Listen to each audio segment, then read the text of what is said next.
बिलबिल करायला ते का त्याला माझ्या बोलण्यातून शांत व्हायला पाहिजे बाहेर सागर तेवढे टाकू नको म्हणा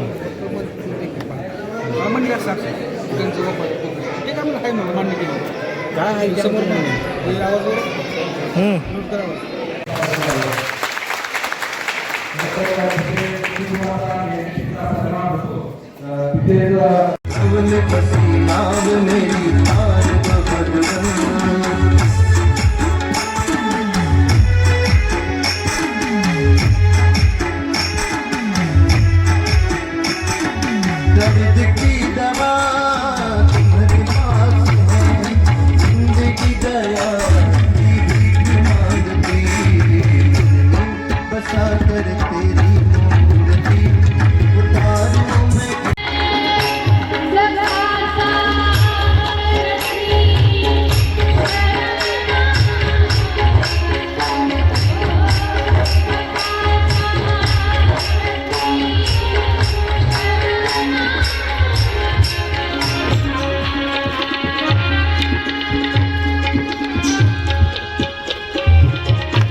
करू शकणार नाही गावकरी ऐकायलाच तयार नाही काही सांगायचं नाही कथा ऐकायची तर या साधूकडूनच ऐकायची दुसरं कोणाकडूनच ऐकायची गावकऱ्यांनी निश्चय केला कथा ऐकायचं यांच्याकडूनच ऐकायची तर साधू काय ऐकायला तयार नाही गावकऱ्यांनी इकडे नियोजन केलं मंडप टाकला स्टेज मारलं कलाकार बोलवलं सगळं झालं आणि गुरुजी येणार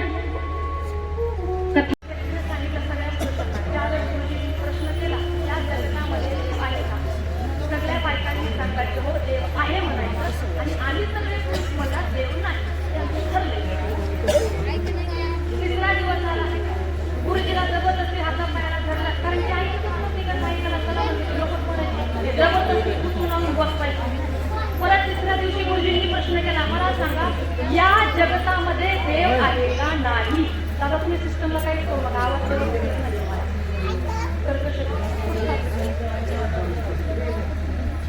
या जगतामध्ये देव आहे का नाही परत प्रश्न केला सगळ्या लाल साडीवाल्या सगळ्या काय म्हणतात माहिती या जगतामध्ये देव आहे सगळे पुरुष म्हटले या जगतामध्ये देवच नाही जे आहे म्हणतायत ना त्यांनी नाही म्हणणाऱ्याला सांगा पण मी कसा सांगतो ज्यांनी देव आहे म्हणताय ना त्यांनी नाही म्हणणाऱ्याला कसा मला सांगायला सगळे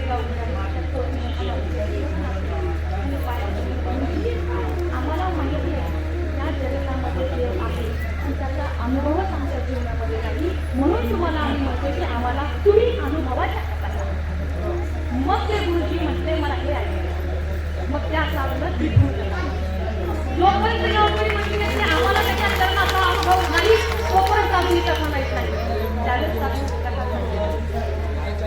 अनुभव घेतला पण अनुभव तो कसा नाही 4 प्रकारचे अनुभव अनुभव फक्त एक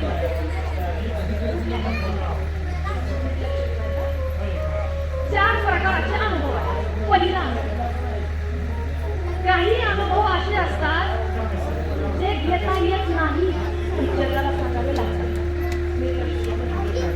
अनुभव घेता येत नाही पण जगाला सांगावा लागतो पहिला अनुभव काही अनुभव घेता येतात पण जगाला सांगता येत नाही 2 काही अनुभव घेताही येत नाही आणि देताही येत नाही 3 आणि काही अनुभव घ्यायचेही असतात जगाला द्यायचेही असतात 4 या समजण्याला थोडं चिंता असा कुठला अनुभव आहे पहिला अनुभव काय घेता येत नाही पण जगाला सांगावं लागतं असा कुठला अनुभव आहे जो स्वतःला घेता येत नाही पण जगाला सांगावाच लागतो मला सांगा ज्यावेळेस तुम्ही हॉस्पिटलमध्ये जाता हॉस्पिटलमध्ये गेल्याच्या नंतर डॉक्टरच्या सगळ्या गोळ्या तुम्हाला चिठ्ठीवरती नोट करून त्या सगळ्या गोळ्या डॉक्टरने अगोदर खाल्लेल्या असतात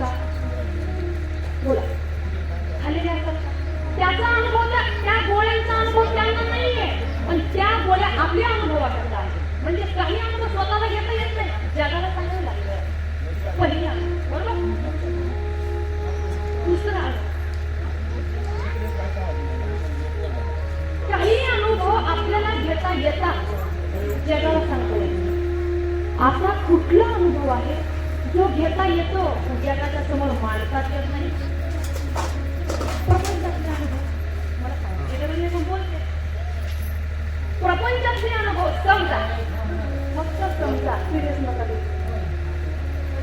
रात्री एखाद्याच्या बायकोने नवऱ्याला चपलाने मारलं तर दुसऱ्या दिवशी राधानगरीच्या चौकामध्ये जाऊन नवरा सांगतो मला ते बाई चपलाने मारलं. बोला,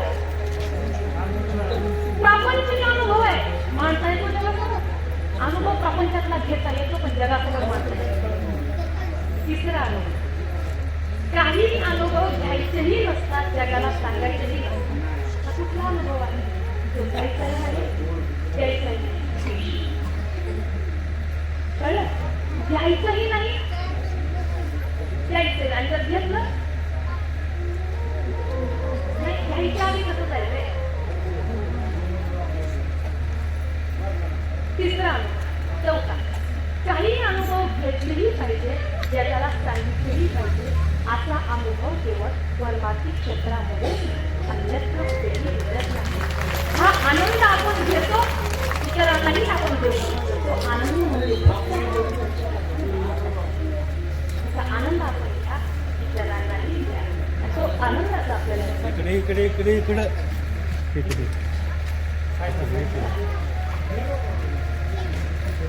मला सांगा का कालकथेमध्ये काय ऐकलं? बोला बोला बरं, कारण तुम्ही बोलल्याशिवाय हो मोठं झाल्याशिवाय पुढे नाही जात आहे आपल्याला. बोला, कालकथेमध्ये काय ऐकलं? पुरुष महिला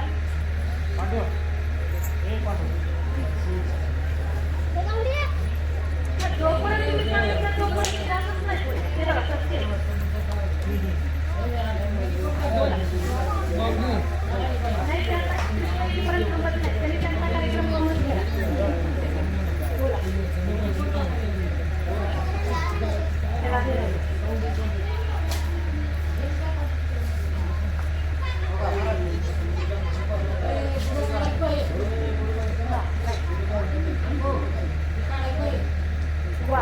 कर्माबाई इथे आलेले आहेत.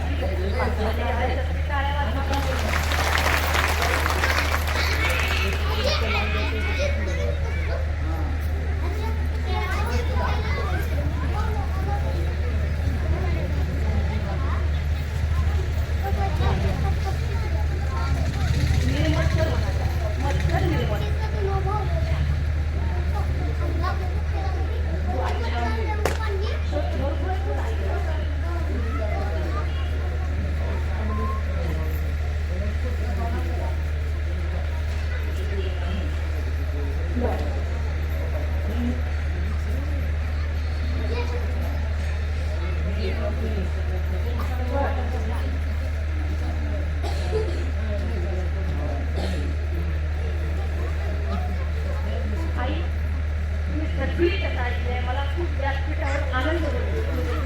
एकदा टाळ्याला सगळी कथा तरी वाटते काय सांगितलं पण पाठ केलं त्याचा अनुभव मी अनुभव शकणार कथा ऐकत त्याचा अनुभव तुमच्या सगळ्याचा त्यांनी सांगितलं. काल पण आम्ही गेल्या कोकणाच्या संबंधाने धर्माबाईची कथा काला पण ऐकली. गोपिकांचं प्रेम पाहिलं, भक्ती पाहिली, माणसाच्या जीवनामध्ये निष्काम भक्ती काय असते त्या निष्काम भक्तीचे चरित्र ऐकलं आपण. नेहमी शरण्याची कथा ऐकली. 88,000 रुपये आणि हे सगळं सांगत असताना श्रीमद भागवत ग्रंथ का निर्माण केला गेला याचीही कथा काल आपण ऐकली. परीक्षिती राजा बोलण्यासाठी महाभारताची कथा आपण ऐकली. आणि हे सगळं ऐकत असताना काल आपण महाभारताचा प्रसंग ऐकून आपण कथेला बोललेला महाभारताची कथा ऐकून आपण पूर्ण विराम दिला. आता येते लोक मागच्या लोकांमध्ये उत्तरा आठवते का उत्तरा आठवते का उत्तरा उत्तरच्या प्रसंगावर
देवा तुम्ही सर्वांच्या हृदयामध्ये विराजमान आहात, तुम्ही सर्वत्र आहात. मग मला सांगा, कृष्ण आत आहे. आपण म्हणतो देव प्रत्येकाच्या हृदयामध्ये वास करतो, ठीक आहे, आतली वस्तू दिसत नाही, बरोबर? वस्तू आत आहे, नाही दिसत, तर कृष्ण सर्व व्यापक आहे. आणि व्यापक सर्वत्र समानाच असेल, दिसत का नाही तो? प्रश्न पडतो की नाही? अंतर बहिर वस्तितम, जर कृष्ण आत आहे, आतली वस्तू दिसू शकत नाही, तर कृष्ण चराचरामध्ये व्याप्त आहे, तर मग आपल्याला दिसत काय नाही? तेव्हा कुंती काय म्हणली माहिती नाही, देवा तुम्ही सर्वांना दिसत का नाही? म्हणजे त्यावेळेस कुंतीला राजस्थानचं उदाहरण दिलं. राजस्थानला पटकुंतीचा खेळ खेळला जातो. टीव्हीवरती बघितला असेल कधी? हाताला अशा दोऱ्या बांधतात, खाली फावल्या अडकावतात, समोर एक काळा कपडा लावलेला असतो, काळ्या कपड्याच्या पाठीमागे एक पुरुष उभा असतो. तो पुरुष दिसत नाही, तो फक्त हात पुढे करतो आणि आपली पोट हलवतो. बघणाऱ्याला काय वाटतं? त्या फावल्या आपल्या पण नाचतायत, पण वास्तविक त्या आपल्या पण नाचतात. त्याला कोणीतरी नाचवतंय, मग कोण नाचवतंय हे आपल्याला दिसत का नाही? मध्ये काळा कपडा लावलाय, लक्षात येते? तो काळा कपडा म्हणजे काय माहिती? तो काळा कपडा म्हणजे संसारातली माया. त्या काळ्या कपड्याच्या पाठीमागे जो उभा आहे ना, तो कृष्ण आहे, आणि त्या हाताच्या भावल्या आहेत ना, ते म्हणजे आपण. तो जसा नाचवतो तसा आपण नाचतो, पण वस्तुस्थिती ही आहे, तो दिसत का नाही? कारण आपल्या डोळ्याला मायेचा काळा कपडा लागलेला आहे. माया जवनिका जन्म अज्ञात क्षणमप्ययं न लक्ष्यते मूळ कृष्णा नटो नाट्य जहोय नटो नाट्य म्हणा. कटकटी होता नाचवणारा तोय, पण दिसत का नाही? मायेचा काळा कपडा. पुढे मुलगी काय म्हणली पाहिजे? देवा तुम्ही कोण आहे मला माहिती आहे ना? कृष्ण म्हणला कोण? मैया म्हणे तुला काय बोलायचं ना, एकदा तू मन मोकळं करत म्हणे. मैया म्हणे बोलणार तर आहे, त्याच्यासाठी तुला आणून घेतलंय मी आता. म्हणे कृष्णाय वासुदेवाय, म्हणे तुम्ही वासुदेवांचे कृष्ण आहात. देवकी नंदनाय, देवकी नंदन आहात, मला माहिती आहे ना. आणि तेव्हा एक सांगू, तुमचा जन्म राक्षसांना मारण्याकरता झालेला नाही. कुंती म्हणते देवा. कृष्ण म्हणला मग राक्षसांना मारण्याकरता जर मी अवतार नाही घेतला, तर घेतला कशा करता नेमका? त्यावेळेस कुंती माता वाल्मिकी रामायणाचा एक प्रसंग सांगते. ज्या वेळेस यज्ञाची तयारी चालू होती, त्यावेळेस लंकेवरून विभीषण येतो, आणि विभीषण आल्याबरोबर प्रभू रामचंद्रांना म्हटलो की देवा मला तुमच्या शरणामध्ये घ्या, मला माफ करा, पण मला तुमच्या शरणामध्ये घ्या, मला तुमचा चरण आश्रय ग्रहण करू द्या. प्रभू रामचंद्र म्हटले, वानरांचे जे सेनापती सुग्रीव कडे, सुग्रीवला विचारले राजा, अरे ते वानरांचे सेनापती म्हणजे लंकेवरून विभीषण आला आणि मला म्हणतो की तुमच्या चरणामध्ये घ्या, मला आश्रय ग्रहण करू द्या. काय घेऊ या शरणामध्ये? राजाला विचारलं पाहिजे म्हणून विचारलं. त्याने सांगितलं आपल्या दुश्मनाचा भाऊ आहे, रक्त एक आहे, स्वभाव सुद्धा एक असू शकतो. ऐका मला, येऊ नका याला शरणामध्ये, जाऊ द्या म्हणजे परत. राजाला विचारलं, प्रभू रामचंद्र परत वानरांकडे गेले, वानरांना विचारलं काय करू? लंकेवरून आलाय आणि मला म्हणतो देवा मला तुमच्या शरणामध्ये घ्या, मला आश्रय ग्रहण करू द्या. काय घेऊ या ना माझ्या शरणामध्ये? सगळ्या वानरांनी नकार दिला. देवा काय बोलताय तुम्ही? दुश्मनाच्या भावाला तुम्ही शरणामध्ये घेताय, असं करू नका.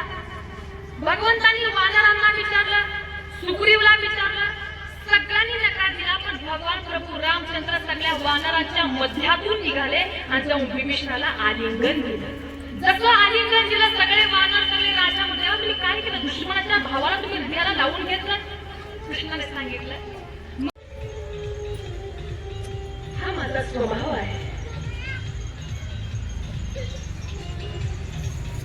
माझा सुग्रीव मनामध्ये विचार केला, जर राजाचं कोणी ऐकतच नसेल राहून उपयोग काय? आपल्या कृष्णाने कोणाला विचारलं? राजा. वानरांची सेनापती सुग्रीव. सुग्रीव विचार करू लागला, तर राजाचं कोणी ऐकतच नसेल इथं राहून तरी उपयोग काय? प्रभू रामचंद्र अंतर्यामी, कोणाच्या मनामध्ये काय झालं हे त्याला कळत नसेल का? भगवान प्रभू रामचंद्र सुग्रीवकडे आले, सुग्रीव तुमची इच्छा आहे का जायची? जा. जर तुम्हाला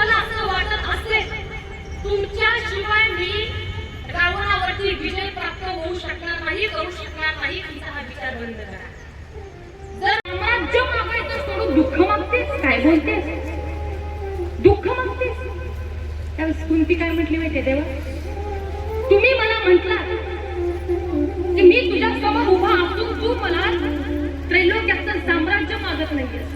पण एक सांगू देवा, या हस्तिनापूरचं राज्य ज्यावेळेस मला प्राप्त झालं नव्हतं त्यावेळेस तुम्ही निरंतर माझ्या सोबत होता आणि आज या हस्तिनापूरचं सगळं राज्य माझ्या हातामध्ये आलं, माझ्या मुलांच्या हातामध्ये आलं. त्या सुखामध्ये तुम्ही मला सोडून जाता. अरे ज्या सुखामध्ये जर तुम्ही मला सोडून जाणारच असाल तर ते सुख नकोय मला. कोण म्हणते? कुंती मैया म्हणते हस्तिनापूरचं राज्य माझ्या जवळ आहे पण तुम्ही नाही आहात, हे नकोय मला. जे दुःख, जो त्रास माझ्या जीवनात आहे आणि ज्या दुःखामध्ये तुम्ही निरंतर सोबत आहात ते दुःखच मला द्या, ते दुःख माझ्या सोबत. अशा विचाराची कुंती होती. काय भागवताने बोलून एकेकाची भूमिका एवढी विलक्षणीय बनवलेली भागवताने. आज द्रौपदीच्या विचाराची प्रगल्भता पाहिली, आज कुंतीच्या विचाराची प्रगल्भता पाहिली. एका व्यक्तीची प्रगल्भता भागवताने एवढी विशिष्ट रूपाने मांडली ना, तितकं आपल्यामध्ये सामर्थ्यही नाही की आपण त्यांची भूमिका व्यासपीठावर बसून तुमच्यापर्यंत पोहोचवावी. इतक्या भूमिका स्पष्ट केलेल्या जातात. इतकी सुंदर स्तुती गायली आणि मग प्रणाम केला. कृष्ण परमात्मा म्हटले, मैया आता तरी मला जाऊ द्या.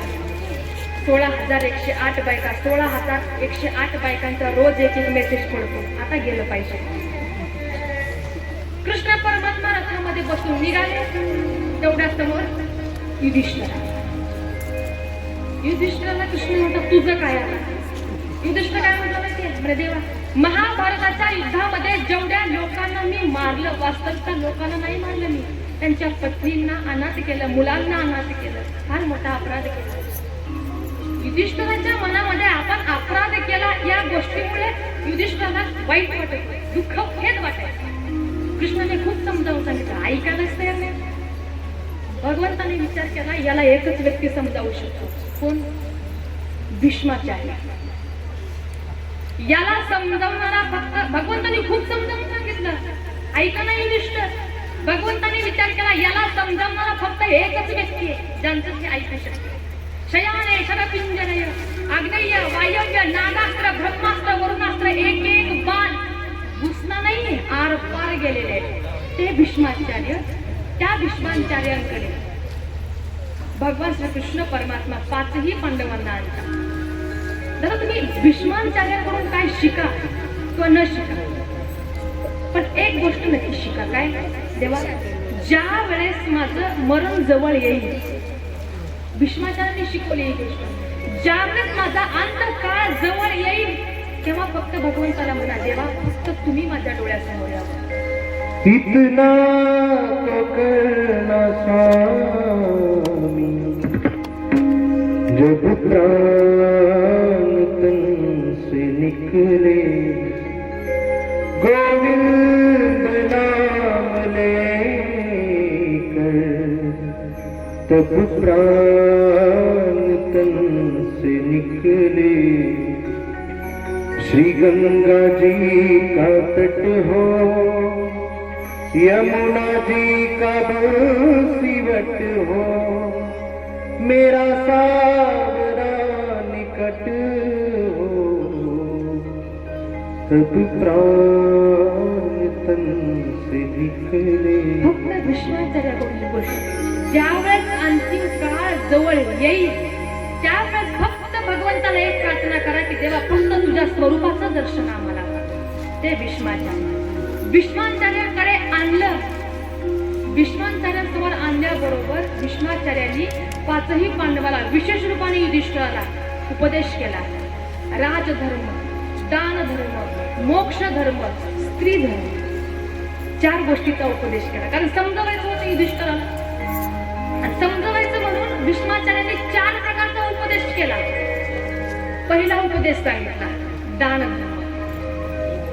मला सांगा, दान कोणाला द्यावं? बोला. दान धर्म भीष्माचार्य सांगताय, आपण दान धर्म करावा. आपण दान कोणाला द्यावं? सत्पात्र व्यक्तीला दान द्यावं. जर आपण दिलेल्या दानाने तो व्यक्ती चुकीचं काम करत असेल, तो तर नरकात जातोच जातो, पण आपणही नरकात जातो. म्हणून दान देत असताना विचारपूर्वक दान देत जा.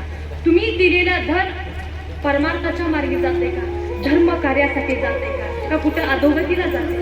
तुम्ही जर एखाद्याला दान दिलं आणि त्यांनी दिलेल्या त्या दानाचा त्या पैशाचा जर चुकीच्या ठिकाणी जर वापर केला, तोही नरकात, तुम्हीही नरकात.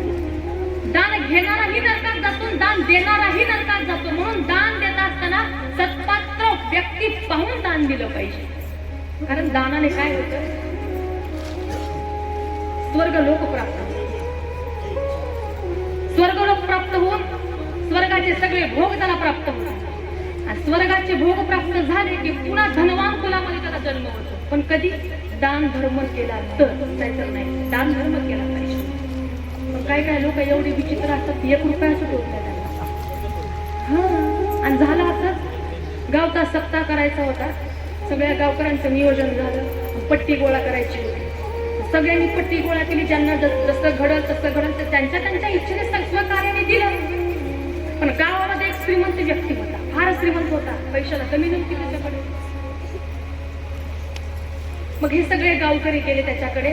गावामध्ये सप्ताह आहे आणि सप्ताह काय माझ्या एकट्याच्या नाही, सगळेच कीर्तन ऐकणार आहेत, सगळेजण आनंद घेणार आहेत, बाहेरून काही लोक येणार आहेत. एक काम करा, सगळ्यांनी वर्गणी दिली, सगळ्यांनी देणगी दिली तो इच्छेने. तुम्हालाही काही घडत असेल तर तुमचंही नाव नोंदवा.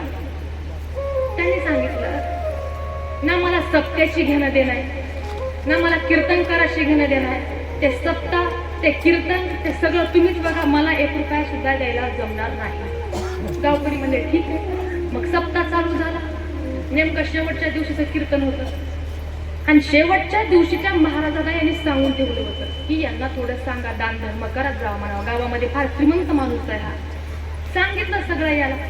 पण झालं असं, सांगत असताना या ज्यावेळेस गोष्टी सगळ्या झाल्या, सांगून झाल्याच्या नंतर त्या महाराजांनी सांगितलं, मला ठीक आहे, दान धर्म करत नाही ना, पंढरपूरला येतो का बघा, घेऊन जा म्हणे याला पंढरपूरला, थोडं महात्म्य कळेल, परिचय होईल थोडा. मला ठीक आहे. मग सगळे गावकरी त्याच्याकडे गेले, त्याला सांगितलं एकादशीला आपल्याला पंढरीला जायचंय म्हणे. तो मला ठीक आहे, येतो म्हणे, पंढरपूरला येतो मी, स्वखर्चाने येतो. ठीक आहे, पंढरपूरला जायचंय. निघाले पंढरपूर. 4-5 मित्र, गावकरी असे सगळे एकत्र होते. पंढरपुरामध्ये येऊन पोहोचले. पंढरपुरामध्ये आल्याबरोबर रूम केली होती, सगळं सामान ठेवलं आणि स्नानाकरिता चंद्रभागेला आले. सगळ्यांनी स्नान केलं, गावकऱ्यांनी स्नान केलं, आंघोळ झाली, सगळं पूजा झाली आणि सगळे दर्शनाकरिता गेले. पण हा शेवटी एकटाच होता मागे, पण निवांत काम चालू. गावकरी गेले सगळं आठवून, पण हा एकटाच ब्रह्मस्नान करत होता. जशी आंघोळ करून चंद्रभागेच्या पाण्याच्या बाहेर आला, तेवढ्या समोर कोण आलं? दान पावलं, दान पावलं, वासुदेवानं दान पावलं, दान पावलं, दान पावलं, वासुदेवानं दान पावलं. वासुदेव झाले. कोण आलं? वासुदेव आल्याबरोबर वासुदेवजी म्हटले, दादा काहीतरी दक्षिणा द्या, 1 रुपया तरी द्या. तो काय म्हटला माहिती, 1 रुपया दिलो असतो मी, पण माझ्याजवळ आहे ते 20 रुपये आणि पंढरपुरापासून माझ्या गावचं तिकीट आहे 20 रुपये आणि त्याच्यातला 1 रुपया तुला दिला तर कंडक्टर मला घेईल का 19 रुपयामध्ये?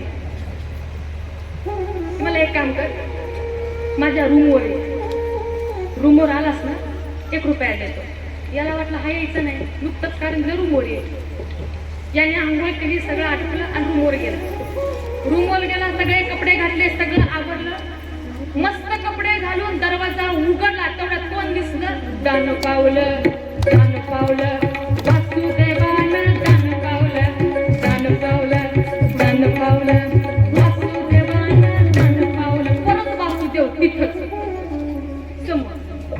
दादा तुम्ही म्हटलं होता 1 रुपया देतो, द्या. त्याने परत सांगितलं, मी पंढरपूरला आलो आहे, पैसे नाही येत माझ्याजवळ. तुम्हाला म्हटलो ना, मी सहज म्हटलो होतो म्हणे रूमवर, मी लगेच आला. तुम्ही एक काम करा, माझ्या गावाकडे या. काय म्हणलं तर तुम्ही एक काम करा, तुम्हाला 1 रुपया पाहिजे ना, तुम्ही टेन्शन घेऊ नका, मी 1 रुपया तुम्हाला देतो, पण माझ्या गावाकडे माझ्या घरी या, मी तुम्हाला 1 रुपया देतो. असं मला ठीक आहे. मग सगळं याचं दर्शन झालं, सगळं आवरलं. आवरून हा बिचारा दर्शन वगैरे झालं, गाडीमध्ये बसला, बसमध्ये बसला, बस निघाली याच्या गावाकडे. आता याला वाटलं वासुदेव काय आपल्या गावाकडे येत नाही, याला काय आपल्या गावाचा पत्ता सापडत नाही. पण वासुदेव बरोबर नजर ठेवून होता याच्या की नेमकं कुठली बस लागते याच्या गावाला जायला. वासुदेव गेला पहिल्या बसनं, अर्ध्या तासाने हा दुसऱ्या बसनं परत त्याच्या मागं गावात गेला. हा आधी पोहोचला, गेल्याबरोबर दरवाजा वाजवला, बायकोनं आरतीचं ताट आणलं, माय प्रदक्षिणा करून आला, पंढरीचं दर्शन घेऊन आला, दान धर्म करून आला पंढरपुरामध्ये जाऊन म्हणून ताट घेऊन बाहेर आली, चंदन लावलं, पूजा पाठ केला. नवरा मला ते ताट काढ बाजूला, पटकन हातून टाक, झोपायचंय मला, थकून आलोय फार. दरवाजा उघडला, त्याने विचारलं, पूजा पाठ केली, अंथरून टाकलं, झोपवलं. झोपला नवरा.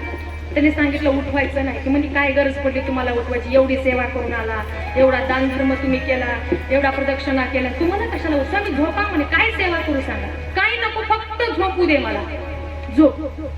झोपला बिचारा,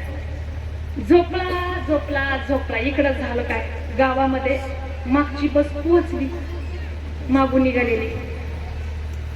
ज्या बसमध्ये वासुदेव बसला होता ती बस गावामध्ये आली. आल्याबरोबर याने विचारलं घर, विचारत दक्षिणा घेत नेमकं याच्या दरवाजासमोर येऊन उभा राहील.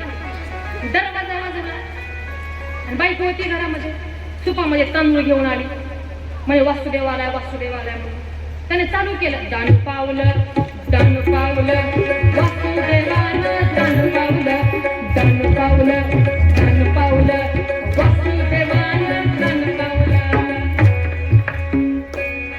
तांदूळ घेऊन हातामध्ये आली, सुपामध्ये. वासुदेव काय म्हटलं, नाही तांदूळ नाही, 1 रुपया आहे इथं माझा, घेऊन जा माघारी. याच्यासाठी नाही आलो मी, याच्यासाठी आलो, 1 रुपया आहे तुमच्याकडे माझा, तेवढा द्या मला. ती म्हणजे बरोबर, असं काय माहिती नाही मला. घरात गेली, नवरा झोपला होता, त्याने सांगितलं उठवायचं नाही. आता उठवावं तर लागेल. तिनं पायाला हलवलं, अहो उठाना तयार नाही बिचारा, एवढा साधना करून झोपला होता. हलवलं, अहो उठा ना, कोणीतरी बाहेर आले म्हटलं, पण ह्याला ऐकायला गेलं. त्यानं गबस होता, दिसायला कसा दिसतो. ती म्हणजे काय गुंडाळे म्हणे, हातामध्ये काय चिपळ्या वगैरे आहे, जरा अवतार आहे, थोडा दिसतोय म्हणे. काय मी सांगितलं, पायामध्ये घुंगरू आहे, बऱ्याच वेगवेगळ्या प्रकारचे कपडे घातलेत म्हणे अंगावरती. मग ह्याच्या लक्षात आलं कोण आले ते, बरोबर लक्षात आलं. याने सांगितलं, हे बघ ते कोण आहे ते माझ्या लक्षात आलं. मी पंढरपुरात गेल्यापासून एक वासुदेव माझ्या मागे लागला होता, 1 रुपया द्या, 1 रुपया द्या. आणि तुला माहिती आहे मला काय 1 रुपया. ती म्हणली, मग काय नाही, तो इथपर्यंत आला 1 रुपया घेण्यासाठी, आणि मला तर काय 1 रुपया सुटवत नाही म्हणे. काय करायचं म्हणे, मी सांगतो तसं करशील. हो, आज्ञा करा फक्त. तो म्हणला, मी मरण्याचं नाटक करतो, तू रडण्याचं नाटक कर. वासुदेव आलाय ना दरवाजावरती, मी झोपलो हे सांगूच नको, मी असाही झोपलेलाच आहे, मी फक्त मरण्याचं नाटक करतो, तू रडण्याचं नाटक. नाटक चालू झालं, याने मरण्याचं नाटक चालू केलं आणि रडण्याचं. अशी रडू लागली की रडता अख्खं गाव गोळा केलं तिने. आता वारीला गेला होता, काय झालं माझ्या नवऱ्याला म्हणून मोठ्याने अशीच बरं लागून. व रडणं सुद्धा बायकांचं खर्चात असतं बरं. हार्मोनियम घेऊन पाहिलं पाहिजे नेमका कुठं स्वर बसतो यांचा, एवढं सुंदर रडतात त्या. काय त्यांच्या रडण्याचं कौतुक करावं. अशा रडू लागला, अख्खं गाव गोळा केलं. अख्खं गाव गोळा झालं तरी सुद्धा बिचारा उठायला तयार नाही. मग स्मशानभूमीमध्ये नेण्याची तयारी चालू झाली. झोपवलं, उचललं 4 माणसांनी, खांद्यावरती घेतलं तरी सुद्धा उठायला तयार नाही. हिचं नाटक चालू, हा मरणाचं नाटक चालू. राम नाम सत्य है तरी सुद्धा उठायला तयार नाही. राम नाम सत्य है तरी सुद्धा उठणार. राम नाम सत्य है, राम वासुदेव सोबतच होता तरी पण तो गेला नाही. हा मेलाय म्हणून तर नाही गेला, हा सोबतच. राम नाम सत्य है, राम नाम. स्मशानभूमीपर्यंत येऊन पोहोचली. सरणावर झोपवलं तरी पण उठायला तयार नाही. हा उठायला तयार नाही आणि हा जायला तयार नाही. दोघांचं जमलं होतं चांगलं. सरणावर झोपलेले, हिनं रडायले. आता अग्नी द्यायची आहे म्हटल्याबरोबर शेवटी वासुदेवाला चिकीव आली. वासुदेव म्हटले, अरे बाबा तुझा 1 रुपया सुटला. 1 रुपया सुटला म्हटल्याबरोबर पट्ट्या लग्नावरच उठून बसणार. सांगायचं म्हटलं का लोकांना एक रुपया सुचवत नाही, पण असं नाही, दान धर्म केला पाहिजे. कारण काय होत असतं, दानाने जर आपण ज्यावेळेस दान धर्म करतो ना, घरातलं असलेलं धन पवित्र होतं, त्याला शुद्धता प्राप्त होणार. मग दान धर्म केला पाहिजे. असं नाही की एवढंच केलं पाहिजे, तेवढंच जे घडतात ते दान धर्म केला पाहिजे. दान धर्म केल्याच्या नंतर घरातलं धन पवित्र होतं, शुद्ध होत असतं. जसं स्नान केल्याबरोबर शरीर शुद्धी होते, बरोबर. शरीर शुद्धीकरिता स्नान, दान शुद्धीकरिता, धन शुद्धीकरिता दान, आणि मन शुद्धीकरिता भजन. मन शुद्ध होण्याचं एकच साधन, फक्त भगवंताचं भजन. चला सर्वांनी आनंदामध्ये मस्तीमध्ये भजन गायचं, कारण आज कृष्ण जन्म आहे. त्याच्यामुळे आज दुप्पट आनंद रोजच्या पेक्षा, कारण कृष्णच आनंद स्वरूप आहे.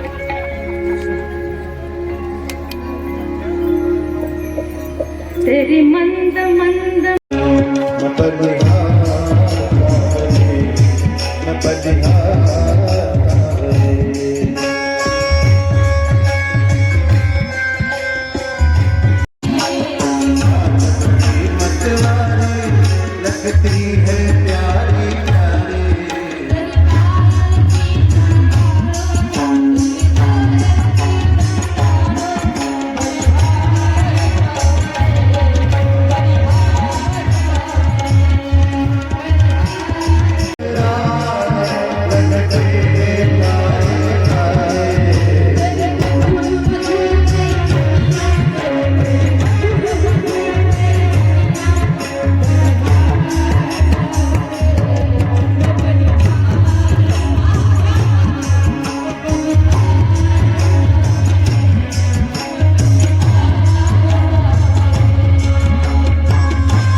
दूर गेला आणि मग भीष्माचार्यांनी अंधतो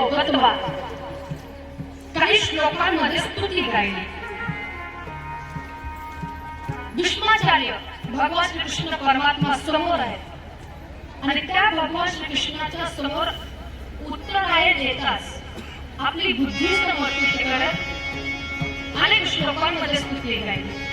इतिमती रूप कल्पिता कृष्ण भगवती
एका साधूला अपमानित करून साधूच्या वाणीतून त्याला श्राप लागला आहे. पण चिंता करू नका.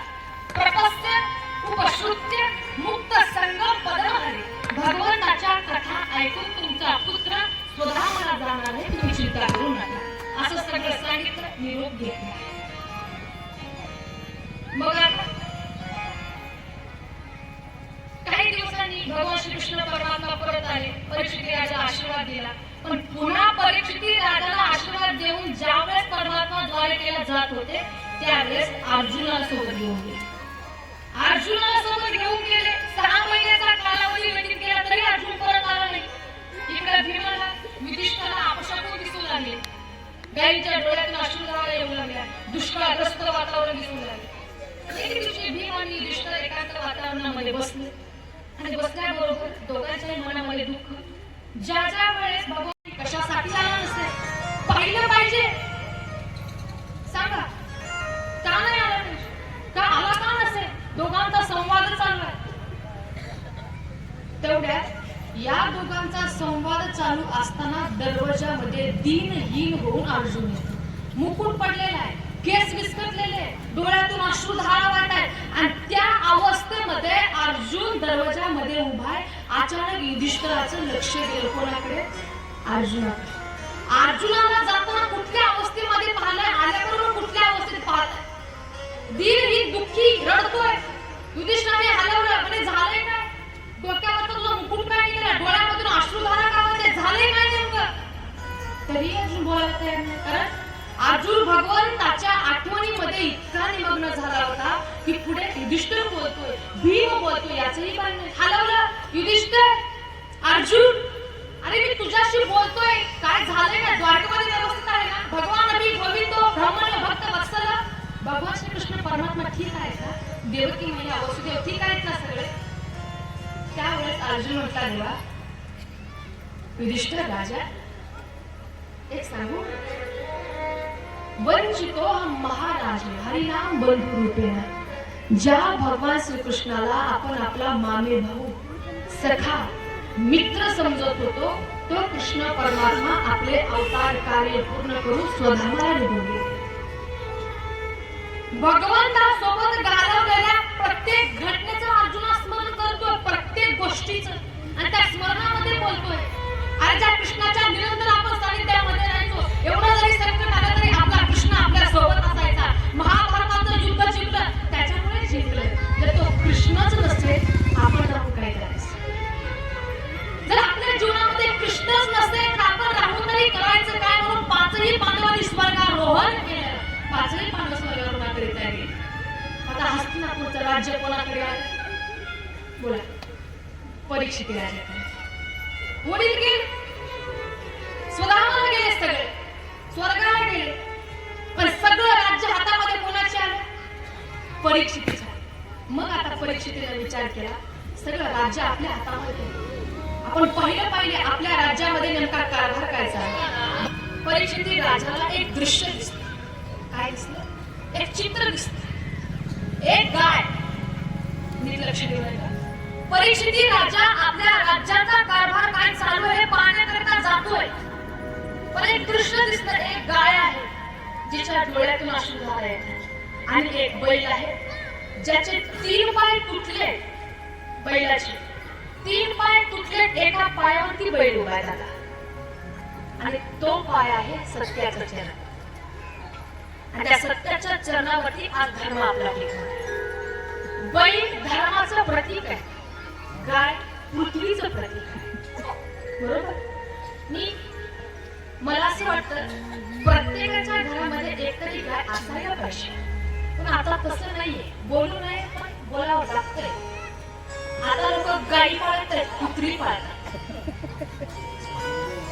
वाईट वाटतं. कुत्र्याचाही अनादर करण्याचं कारण नाहीये माझं, हे तू नाहीये तो माझा. पण गायी पाळत नाही, कुत्री पाळतात. आणि याच्यापेक्षा मोठं दुर्दैव तुम्ही माहिती तुम्हाला. मी म्हणत नाही कुत्र्याची लाड करू नये, एवढे नाही. कुत्र्याला गाडीमध्ये बसवतात, आई वडिलांना वृद्धाश्रमात ठेवतात. आई वडील वृद्धाश्रमात आणि कुत्रा आपल्या गाडीमध्ये. मर्यादेपेक्षा जास्त नाही केली पाहिजे. शहराकडचं वातावरण, शहराकडे साधूला भिकार समजतात. बरोबर? शहराकडे आणि गावाकडे भिकारीलाही आपण चालू समजतो. फरक आहे शहराकडचा आणि आपल्याकडचा. शहराकडची लोक नाव ठेवतात गायी पाळणाऱ्याला, बरोबर आहे की नाही? गायी पाळणाऱ्याला गावंढळ म्हणतात. पण एक सांगू, पहिल्याची लोक सुखी का होती माहितीये? प्रत्येकाच्या घरामध्ये गाय असायची.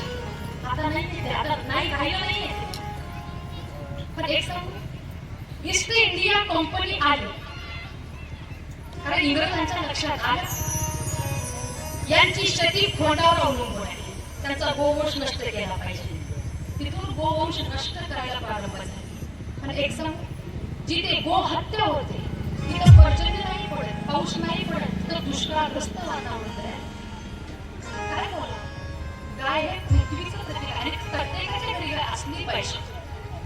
पण तसं नाही आहे.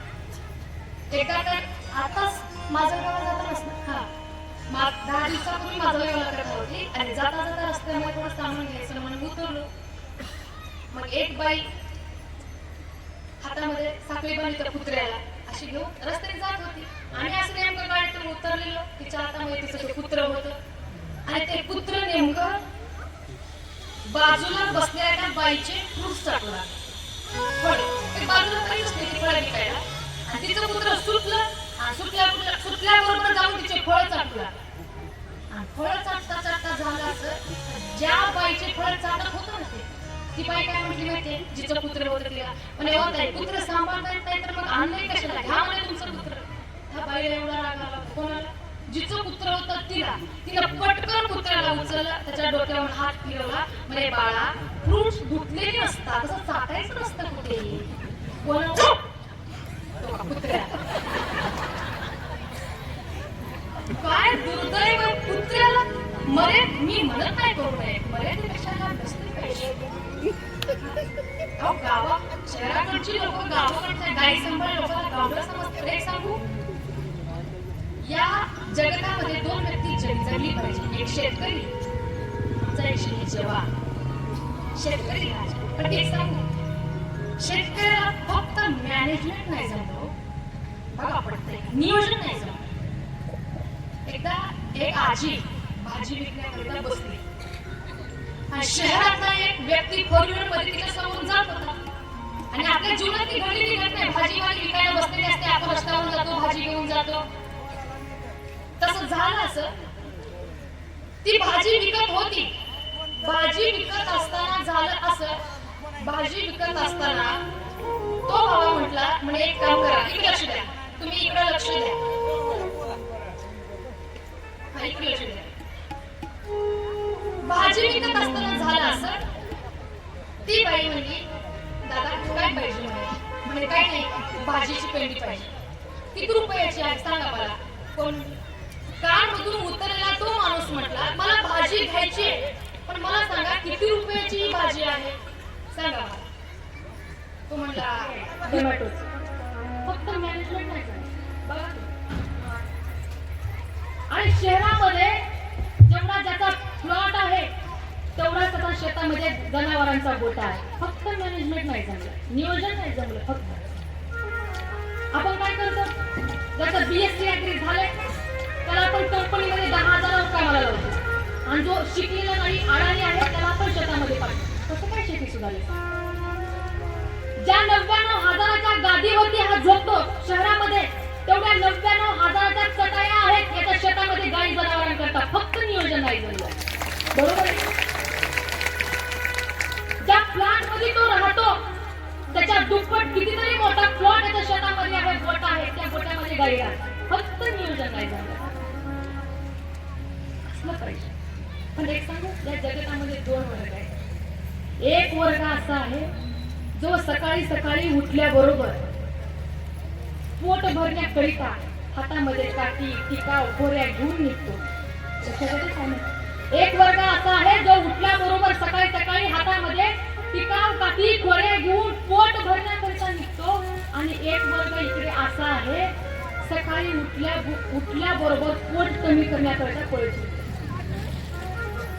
बरोबर आहे? एक पोट भरण्याकरिता लागतो आणि एक पोट कमी करण्याकरिता लागतो. वास्तविक काय? मला सांगण्याचा मुद्दा काय आहे, गाय हे पृथ्वीचं प्रतीक आहे. तुम्ही सिस्टमला काय करूच नका, लावले ना राहू दे, छान लागले. आता गाय पृथ्वीचं प्रतीक आहे, ती असली पाहिजे. आणि हे दृश्य कोणी पाहिलं? परीक्षिती राजा. परीक्षिती राजाने जसं दृश्य पाहिलं, जो बैल जो 3 पायावरती उभा, एक पाय तुटलाय. सत्य, दया, दान, धर्म, सत्याच्या एका चरणावरती, एका पायावरती ते उभा आहे. 3 पाय तुटले आणि जो एक पाय आहे तो पाय काळा पुरुष तोडतोय, तोपर्यंत परीक्षिती राजा तिथं पोहोचला. जसा परीक्षिती राजा पोहोचला, परीक्षिती राजाने हात धरला, म्हणजे कोण आहेस तू, काय आहे, इथे आहे तरी काय, माझ्या राज्यामध्ये तुझं काय चाललंय? हात पकडला. त्याने सांगितलं, महाराज तुम्ही मला असं बोलताय, मी कुठं जा म्हणताय, जाऊ कुठे? काहीतरी जागा द्या, काहीतरी स्थान द्या, जेणेकरून मी जातो. परीक्षितीने काही स्थानं दिली, द्यूतम, पानम, स्त्री असतो ना, 4 स्थानं दिली. त्याने विचार केला, 4 स्थानं घेऊन काहीही उपयोग होणार. आपल्याला असं स्थान पाहिजे जेणेकरून साधू संतांच्या बुद्धीमध्ये सहज प्रवेश करता येईल. म्हणजे स्वामी तुम्ही जे स्थान दिलेत ना, ते मला पाहिजे तसे नाहीये, म्हणजे अजून एखादं स्थान द्या. मला एक स्थान दिलं, कुठलं? सुवर्ण, सोनं. सोन्यामध्ये कळी आहे, पण कुठल्या सोन्यामध्ये? बऱ्याच वेळेस आपला गैरसमज काय असतो, सोन्यामध्ये कळी आहे, पण कुठल्या सोन्यामध्ये कळी आहे? अधर्माने कमवलेल्या पैशामध्ये, जे आपण सोनं खरेदी करतो. अनितीने कमवलेल्या धनामध्ये कळी आहे, अनितीने कमवलेल्या सोन्यामध्ये कळी आहे, धर्माने कमवलेल्या सोन्यामध्ये कळी नाही. मग स्थान दिलं, सुवर्ण स्थान दिलं, आणि मग परीक्षिती राजा घरी आला. घरी आल्याबरोबर परीक्षिती राजाने विचार केला, आपल्या पूर्वजांनी घरामध्ये काय सामान ठेवले, चला म्हणजे बघू थोडं काय काय ठेवले, कसं ठेवले. सगळं घरातलं सामान असं बाहेर काढलं. त्या सामानामध्ये एक मुकुट होता. काय होता? मुकुट होता. तो मुकुट होता जरासंधाचा, आणला होता भीमाने, घातला कोण? परीक्षिती राजा. परीक्षितीने विचार केला, एवढा सुंदर मुकुट आहे आपल्या राज्यामध्ये, आपल्या घरामध्ये, आणि असा बांधून ठेवला, घातला पाहिजे. मुकुट होता भीमाचा, जरासंधाचा. जरासंध आणि भीम यांच्या दोघांमध्ये युद्ध झाल्याच्या नंतर तो मुकुट भीमाने आणला. आणलेला मुकुट घातला परीक्षिती राजाने. जसा मुकुट डोक्यावरती घातला, दुर्बुद्धी सुचली. ज्याच्या राज्यामध्ये हिंसा करणं सुद्धा पाप होतं, तो परीक्षिती राजा पाप करण्याकरिता निघाला. वनामध्ये निघाला पाप करण्याकरिता, जंगलामध्ये निघाला. शिकार पाहून पाहून पाहून पाहून पाहून पाहून परीक्षिती राजा थकला, तहान लागली. तहान लागली, तहान लागली. जंगलामध्ये काही दिसे ना, तेवढ्या समोर एक पताक दिसला. आणि पताक दिसल्याबरोबर परीक्षिती राजाने विचार केला, ज्या आरती पताक आहे त्या आरती आश्रम आहे, ज्या आरती आश्रम आहे त्या आरती कोणीतरी साधू संत आहे, आणि ज्या आरती कोणीतरी साधू संत आहे त्या आरती माझ्या पाण्याची व्यवस्था आहे माझी व्यवस्था. असं म्हटल्याबरोबर त्या पताकाच्या दिशेने तो निघाला, गेला. ज्या आश्रमावरती गेला तो आश्रम होता शमीक ऋषींचा. शमीक ऋषींना प्रणाम केला, आणि प्रणाम करून परीक्षिती राजा शमीक ऋषींना म्हटला, म्हणे ऋषी, एक छत्र सम्राट राजा तुमच्या राजवाड्यावरती, तुमच्या आश्रमावरती आलाय, कृपा करा आणि त्याला पाणी द्या. आता शमीक ऋषी साधनेमध्ये बसले, ध्यानस्थ बसलेले ऋषी ध्यानामध्ये बसले. त्यांनी आवाज दिला, म्हणे तुमच्या राज्यामध्ये, तुमच्या आश्रमामध्ये एक साधू आलेला आहे, एक संत आलाय, त्याला कृपा करा आणि पाणी द्या. त्यांना ऐकू आलं नाही, ऐकू आलं नाही असं आपण नाही म्हणू शकत. ते ध्यानामध्ये लीन आहे, ध्यान लावलंय त्यांनी. 2 वेळेस पाणी मागितलं, 3 वेळेस पाणी मागितलं, तरी नाही दिलं. परत आवाज दिला, अहो स्वामी, तुमच्या दरवाजाभोवती एक साधू आलाय, कृपा करा आणि त्याला पाणी द्या. तरी आवाज ऐकला नाही. परीक्षिती राजाला पाणी दिला नाही याचा राग आला, आपला अपमान झाला असं वाटलं. कडेला एक मेलेला सर्प पडला होता. तो सर्प असा उचलला आणि शमीक ऋषीच्या गळ्यामध्ये घातला, आणि तो परीक्षिती राजा घरी आश्रमावरती आला. शमीकांच्या गळ्यामध्ये मेलेला सर्प घातला आणि परीक्षिती राजा घरी आला. घरी आल्याबरोबर जसा डोक्यावरचा मुकुट बाजूला काढून ठेवला की लक्षात आलं की आपण काहीतरी अपराध केला, फार मोठी चूक आपण केली. आणि आपल्या साधू संतांनी, आपल्या पूर्वजांनी साधू संतांची सेवा केली आणि मी एका महात्म्याचा जाऊन अपमान केला, अपराध केला, मला दंड झाला पाहिजे, मला शिक्षा झाली पाहिजे. मग झालं काय? इकडे शनिकांचा पुत्र शृंगी ऋषी आला आणि शृंगी ऋषी आल्याच्या नंतर कौशिकी नदीच्या किनारी काही लहान लहान मुलं खेळत होती आणि खेळता खेळता त्या मुलांनी सांगितलं, म्हणे राजा, परीक्षिती राजा आला होता आणि त्याने तुझ्या वडिलांच्या गळ्यामध्ये मेलेला सर्प टाकून गेला. एवढं म्हटल्याबरोबर शृंगी ऋषीला राग आला, क्रोध आला, हातामध्ये कौशिकी नदीचं जल घेतलं, शाप दिला, इति लंघित मर्यादा तक्षक सप्त मेहाने. ज्या कोणी व्यक्तीने माझ्या वडिलांच्या गळ्यामध्ये मेलेला सर्प घातला त्याच सर्प दंशाने त्याचा 7व्या दिवशी मृत्यू होईल. श्रापवाणी झाली. पण आता इकडे परीक्षिती राजा विचार करतोय. काय विचार करतोय? आपल्या पूर्वजांनी साधू संतांची सेवा केली, खूप सेवा केली, आपण त्या साधूचा अपमान केला. तर एक सांगू, जर परीक्षिती राजाला वाटलं असतं आपण फार मोठा अपराध केलाय, आपण जाऊ त्यांची माफी मागू, तरी शनी ऋषीने माफ केलं असतं. बरं, कारण ते साधू आहे, तपस्वी आहे. जर परीक्षिती राजाला वाटलं असतं पण परीक्षिती राजा गेला का? माफी मागायला गेला का? नाही गेला. परीक्षितीने विचार काय केला? आपण चुकीचं कर्म केलं, आपल्याला शिक्षा झाली पाहिजे. जर मी आता जाऊन माफी मागितली तर उद्या माझी मुलं, माझी प्रजा हेच शिकणार. एका साधूचा अपमान करा, परत जाऊन माफी मागा, एका साधूचा अपमान करा, परत जाऊन माफी मागा. याच्याकरिता भविष्यामध्ये माझ्या मुलांकडून, माझ्या प्रजेकडून एकाही साधूचा अपमान होता कामा नये. म्हणून मी म्हणतो आज मला दंड झाला पाहिजे, मला शिक्षा झाली पाहिजे. एवढा आनंदाने नृत्य करू लागला. शनिकांचा शिष्य आला, गौरव आल्याबरोबर त्याने सांगितलं राजाला, म्हणे राजा, तुम्ही केलेल्या तुमच्या कर्मामुळे तुम्हाला 7 दिवसामध्ये मरण्याचा श्राप लागला आहे, मुक्तीचा उपाय शोधा. मला सांगा, हे ऐकल्याबरोबर परीक्षिती राजाला आनंद वाटला की दुःख वाटलं? नाही, आनंद. त्याची इच्छा होती आपण केलेल्या कर्मामुळे आपल्याला शिक्षा झालीच पाहिजे, दंड झाला पाहिजे, शिक्षा झाली पाहिजे. परीक्षिती राजा आनंदाने नाचू लागला. बायको म्हणजे कळते का काय? तुम्हाला 7व्या दिवशी मरण्याचा श्राप लागलाय. काय बोलताय? काय नाचताय तुम्ही? काय मोठ्या मोठे 7व्या दिवशी तुम्हाला मरायचा श्राप लागलाय, मोठ्या मोठ्या हातवरी करून नाचताय. परीक्षिती राजा काय म्हटलं माहिती? मला सांग, तू उद्यापर्यंत जिवंत राहू शकते का नाही हे तू सांगू शकत. बर, परीक्षिती जाऊ द्या. लोक बऱ्याच वेळेस म्हणतात, अरे अरे परीक्षिती राजाला 7 दिवसामध्ये मरण्याचा श्राप लागला. परीक्षिती राजाकडे कमीत कमी 7 दिवस तर होती, आपल्याकडे ते पण नाही. उद्या येऊन मी इथं कथा सांगेल याची काय गॅरंटी आहे का? बरं, उद्या तुम्ही इथं येऊन कथा ऐका याचा विश्वास आहे तुमच्याकडे? क्या भरोसा है इस जिंदगी का? क्या भरोसा है इस जिंदगी का? क्या भरोसा है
चला, चला. सांगितले नाही की तुम्ही चला. हेच करा म्हणजे मुक्ती भेटेल. तेवढ्यात 11 भगवान व्यासपुत्र व्यासांचे पुत्र शुक्रदेवांचं आगमन झालं. हो गायले. आणि शुक्रदेवांचं आगमन झाल्याबरोबर सगळ्या ऋषीमुनी प्रणाम केला. सगळा भगवान व्यासांचे पुत्र शुक्रदेव आले आणि त्या शुक्रदेवांना परीक्षित राजाने 2 वर्ष त्या ऋषींना दिला. 2 वर्ष काय केला? त्या व्यक्तीचं मरण जवळ आलं, त्या व्यक्तीनं काय केलं पाहिजे मुक्तीचा उपाय सांगा. आता कुठे जायचं आहे का आपल्याला? बोला ना. जायचं आहे का? प्रथमस्थान काय? आता आपला प्रथमस्थानला जाऊ. म्हणजे आता आपली गाडी कुठून कशी कुठून पडते फक्त बघत राहा. कृष्णाचा नेमका कुठून घेऊन जातो बघा. इथून दुसऱ्या स्तंभाला प्रारंभ. वरी अनेश्वरे प्रश्न तो लोक विचारतो प्रश्न केला लोक विचार करायचा. शुक्रदेवजी मला काय म्हणते माहिती?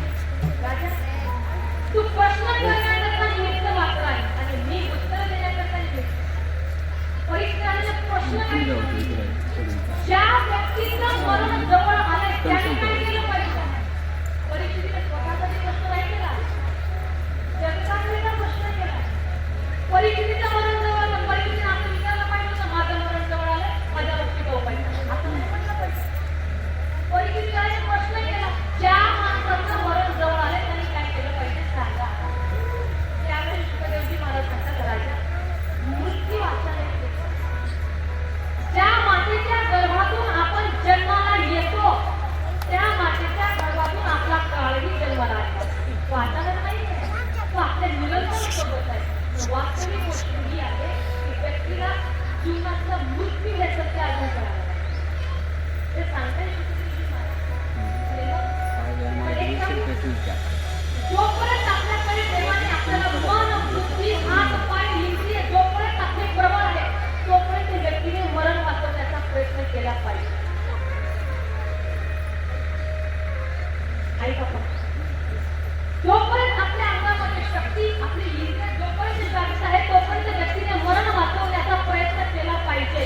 प्रयत्न करूनही जर मरण झालं नाही तर त्याला आपण दोषी ठरत नाही. एक मूर्ती का एवढ्या सुंदर मूर्त्या बनवायचा, एवढ्या सुंदर मूर्त्या बनवायचा, देवाला आणि त्याला बघितली दोघांचा फरक. एवढ्या सुंदर मूर्त्या बनवायचा, भगवंतांनी त्याच्या हातामध्ये एवढा गुण इतकी कला सुंदर दिली होती की त्याच्या कलेची त्याच्या गुणाची त्याच्या अख्ख्या गावामध्ये अख्ख्या जगतामध्ये कीर्ती होती. एवढ्या सुंदर मूर्त्या बनवायचा, एवढ्या सुंदर मूर्त्या. पण झालं असं हा रोज वेगवेगळ्या प्रकारच्या मूर्त्या बनवतात. प्रभू रामचंद्रांची मूर्ती म्हटलं हुबेहूब प्रभू रामचंद्र समोर दिसतात. कृष्णाची मूर्ती म्हणजे हुबेहूब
वा वा वा. पण काहीही झालं तरी शेवटी माणूस कोण विचार करतं नीट लक्ष देऊ नका. नारदजी विचार करतात काय सुंदर मोठ्या बलत्या काय अनंत परिणामी नेमका मोठा माणूस आणि कुठली मूर्ती एवढ्या सुंदर मोठ्या बलत्या वा वा वा. एवढं नारदाने कौतुक केलं एवढं कौतुक केलं आणि शेवटी नारदजी म्हणले काहीही झालं तरी शेवटी माणूस आहे. नारदजी काय केलं कौतुक करता करता करता करता दोष काय नारदजी म्हणते सगळं चांगलं केलंय का आवडलं पण थोडा एक दोष मला मूर्तीमध्ये दिसतो. दोष म्हटल्यावर पटकन पुढ्याला काय कशाला नारदजी म्हणते हा ऐकायला येऊ मोठ्या काळा पुत्रानं त्याने त्याचा अहंकार बंद ठेवला असता तर मरण झोपला नारदांनी दोष सांगितल्याबरोबर पटकन पुढ्याला म्हणजे काय दोष आहे माझ्या मूर्तीमध्ये रात्र दिवस मी कष्ट करून मूर्ती उभ्या केल्या. नारदजी म्हणते तुमचं गिराईक जाईल थोड्या काळापुरता तो अहंकार जर त्यांनी बंद ठेवला असता बऱ्याच वेळेला आपल्या मरणाचं कारण आपला अहंकार तो अहंकार कसं जाईल असं माणसाने मरण जोपर्यंत बुद्धी मन इंद्रिय शारीरिक आहे तोपर्यंत मरण चुकवण्याचा प्रयत्न केलाच पाहिजे. कसं आहे तसं तर सुखदेवजी महाराज परीक्षित राजाला सांगतायत राजा मरण चुकवायचं एकच अंतिम काळी मृत्यू समयी संसारातल्या कुठल्याही घटनेचं स्मरण न करता जन्मला बघता तुमचा अंत्य नारायण स्मृती भगवंताचं स्मरण करणं याच्याने जीवनामध्ये मुक्ती प्राप्त असं सगळं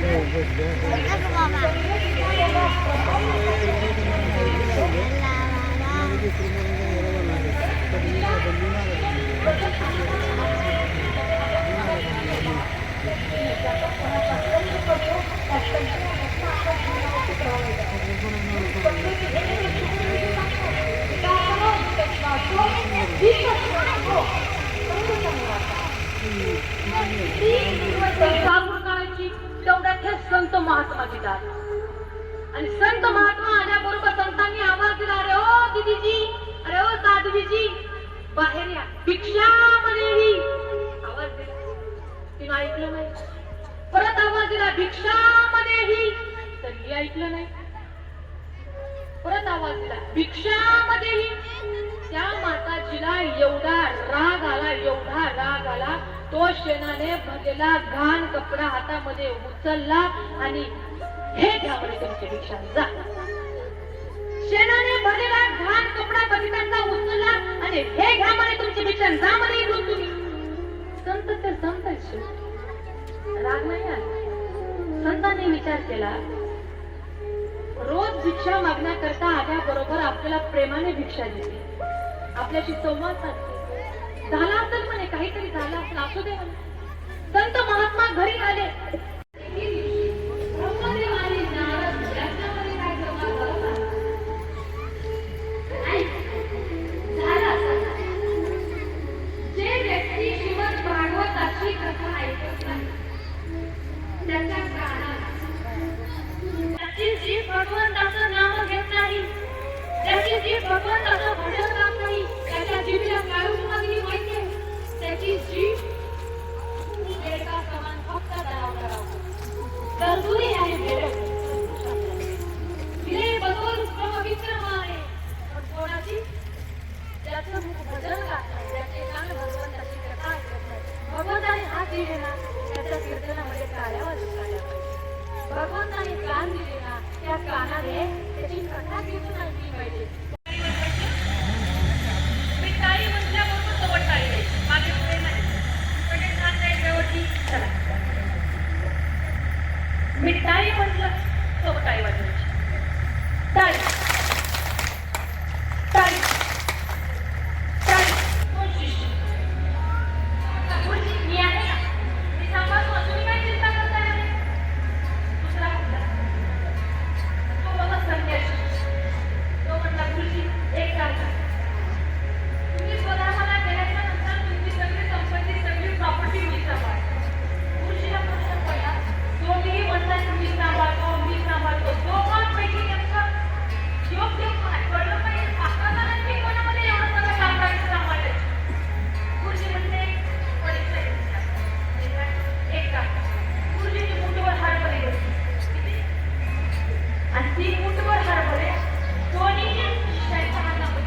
माहिती